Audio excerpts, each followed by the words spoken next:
Alors qu'est-ce que je voudrais faire, c'est peut-être commencer par un atelier de confiance, mais tout début.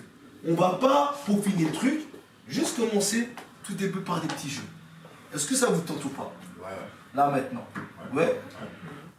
Qu'est-ce qui m'a donné envie de devenir animateur? Ben, en fait, comme je suis entraîneur de foot à côté, c'est ça qui m'a donné déjà l'envie parce que j'aimais mettre avec les enfants.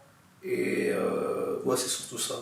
C'est parce que j'entraînais au football et c'est là que j'ai ouvert les yeux qu'en fait je voulais être animateur, que j'aimais, que je kiffais en fait travailler avec les ados et les enfants. J'étais inscrit chez Actiris et j'avais à l'époque chez Actiris, j'avais une sorte, on va dire, de coach qui gérait mon dossier.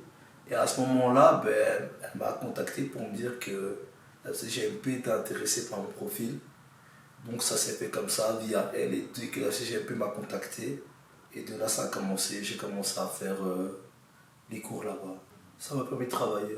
Ça m'a ouvert les portes du monde du travail parce que moi j'avais pas de diplôme. Hein. Ça veut dire que j'avais pas fait mes études, j'avais pas de ESS quand je sortais de là. Donc à 18 19 ans, je galérais un peu pour pouvoir trouver du boulot parce que je n'ai pas passé par la case études parce que voilà, j'étais plus intéressé par ça, je voulais directement travailler. Donc la CGP m'a permis de rentrer dans le monde du travail rapidement. Mais là, on m'a appris le métier en théorie, quelles sont les tâches, comment me comporter, comment parler au public que j'ai en face de moi. Donc tout ça, parce qu'éducateur, c'est large, il y a plusieurs publics.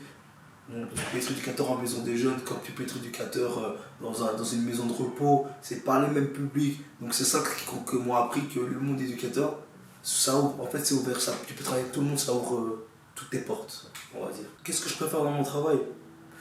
Le contact humain. Vivre des moments. C'est pour ça qu'en fait je voulais être animateur. Je critique pas, mais je voulais pas travailler dans un bureau et ne rien vivre. Ah, ça joue. 14h45. Ah, ça va, ça temps.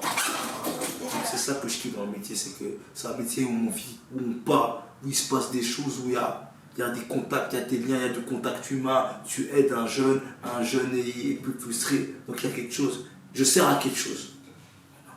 La première question à tous, c'est de vous me citer 3 qualités chacun.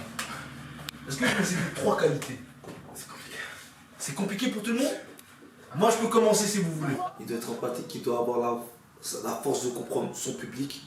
Ça c'est la première chose pour un animateur. La deuxième chose, il doit aimer son métier. Parce que s'il n'aime pas son métier, il ne pourra jamais aider les jeunes parce que les jeunes ont besoin de personnes qui sont vivantes, des personnes qui sont sincères, qui aiment leur métier. Si ce n'est pas le cas, ça va être compliqué. Et une dernière qualité que je pourrais dire pour être animateur. Donc il y aura un atelier mercredi, j'ai décidé de faire un atelier, je vous dis déjà d'avance, un atelier photo. Donc le but qu'il soit à faire, c'est pas que faire des photos. Il y aura des thèmes dans les photos. Ça veut dire par exemple, une troisième qualité que je dirais, c'est la créativité. C'est être créatif, parce qu'un éducateur, pour moi, il doit être capable d'avoir de la créativité, d'avoir des idées. Parce que c'est pas juste tu viens et tu regardes les jeunes, tu viens, tu donnes pas de matière aux jeunes, les jeunes ne font rien. L'éducateur doit aussi comprendre sa mission, c'est d'une certaine façon faire bouger les choses. On ne dit pas changer le monde, on ne dit pas changer la personne, mais sur le peu de temps que tu as avec cette personne-là, ou sur le moment même, tu peux aider cette personne-là. Et l'adaptation, moi je pense que l'éducateur doit être prêt à s'adapter à toutes les situations, et surtout quand tu travailles en maison des jeunes, parce qu'il y a des jeunes de tous les horizons différents et qui ont des situations complètement différentes. Tu peux avoir un jeune, ça va très bien, on va dire qu'il est aisé, il vient à la maison des jeunes parce qu'il a besoin d'être en contact de ces personnes-là. Comme tu peux avoir le jeune chez lui à la maison, ça va pas du tout, ses parents avec ses parents, donc il vient ici dans le confort. Donc on a différents types de publics, et ça on doit être capable de s'adapter à ce public-là et être créatif pour ce public-là. Qu'est-ce que j'ai constaté beaucoup en observant, même de manière générale, j'avais votre âge, c'est qu'à 14 ans, 15 ans, 16 ans, on a du mal à s'exprimer. Des fois on manque de confiance, des fois on ne sait pas comment parler. On va faire un atelier où on va travailler tous ces aspects-là. Est-ce qu'il y a quelqu'un parmi vous qui veut commencer à le faire? Personne? Je veux bien, moi. Tu veux bien? Vas-y, on t'écoute, Fernand. Du coup, je suis gentil. Tu sais qu'est-ce qu'on va faire même? Tu vas noter.